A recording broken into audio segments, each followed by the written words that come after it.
So, good morning po. Ayan. So, ngayong araw na to titignan natin kung gaano kadisiplinado yung mga players natin. Kasi late ako ngayon ng almost 1 hour. So, titignan natin kung yung programa na iniwanan natin ginagawa nila.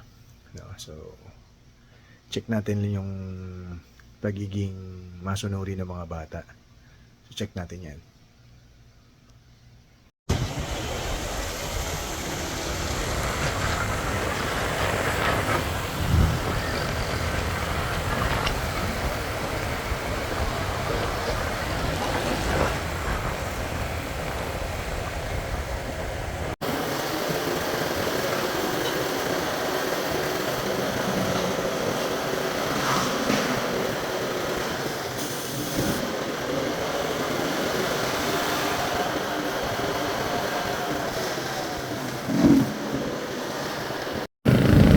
So ayun guys, dito tayo ngayon sa may kanto.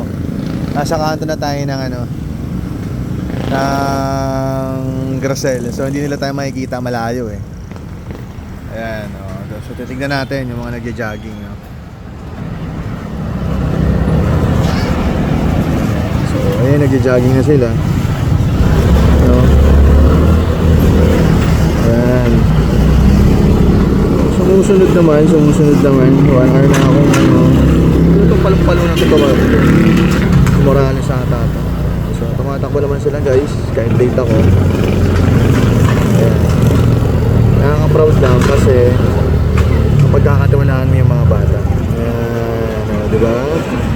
Ayan ang Gracel, player ng Gracel. Nagtatrabaho kahit wala yung coach, nagtatrabaho kahit late yung coach. Very good girls, very good. Good job, good job.